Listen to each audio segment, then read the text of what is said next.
Hey guys, welcome back to the channel. Today, something big is happening right now, and most people aren't paying attention. Global tensions are rising, oil supply is under threat, and the financial system could feel the impact sooner than you think.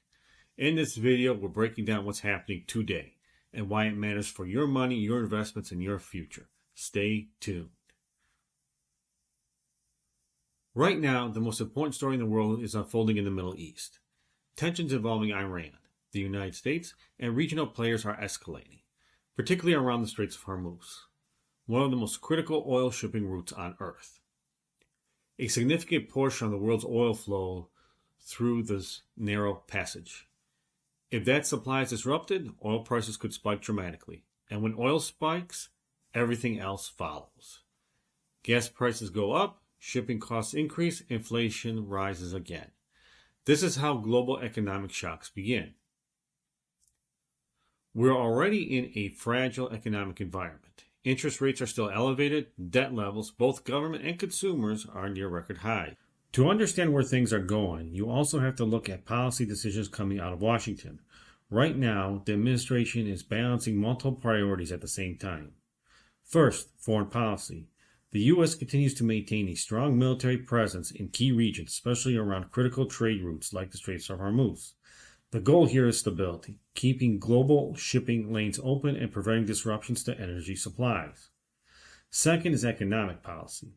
The administration has supported higher interest rate policies indirectly by backing the Federal Reserve's efforts to control inflation. At the same time, government spending remains elevated, particularly in areas like infrastructure, defense, and domestic programs. This creates a unique situation, tighter monetary policy combined with continued fiscal spending. Another key focus is trade and energy dependence. The U.S. has been working to increase domestic energy production while also investing in renewable energy sources like solar and wind. This dual approach is designed to reduce reliance on unstable regions while preparing for long-term energy transition. At the same time, trade policy has shifted towards strengthening domestic industries, especially in areas like semiconductors, manufacturing, and technology. This includes incentives for companies to produce more within the United States rather than overseas. We are also seeing increased regulatory factors across multiple sectors. In finance, there is a greater scrutiny on banks, lending practices, and market stability, especially after recent stress in the financial system. In technology, there is growing attention on AI, data, and large tech companies. And in healthcare, policy decisions continue to impact reimbursement, coverage, and overall system cost. All of these regulatory shifts influence how capitals move and where opportunities emerge. When you put it all together, policy is shaping the environment in three major ways. One, maintaining global stability through military and diplomatic presence. Two, managing inflation while supporting economic growth. And three, redirecting investment toward domestic production and strategic industries. But here's the key point. Policy doesn't eliminate risk, it shifts it.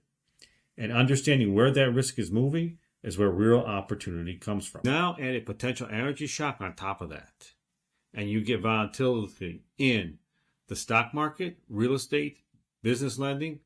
This is the kind of setup that can either create major losses or major opportunities. At the same time, countries around the world are accelerating plans to reduce dependence on unstable energy sources. We're seeing increased investment in solar, nuclear, and domestic energy production. But here's the reality. Oil is still the backbone of the global economy. So even as the world tries to transition, it remains highly vulnerable.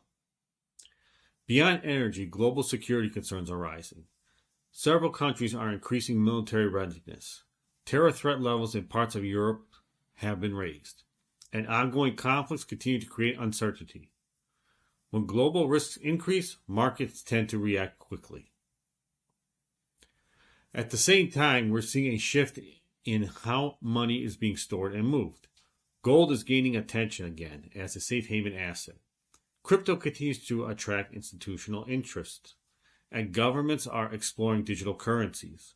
This is not random. This is a system adapting to instability. So what are experienced investors watching right now? Right now, they're watching oil prices, gold, commodities, energy infrastructure, defense sector. And they're paying very close attention to policy changes. Because in times like this, positioning matters more than ever. The bottom line is simple. The world is becoming more unstable. But with that instability comes opportunity. The people who understand what's happening early and the ones who benefit the most. If you want to stay ahead of global trends and understand what things are going, make sure to subscribe and stay informed. Thank you and have a prosperous day.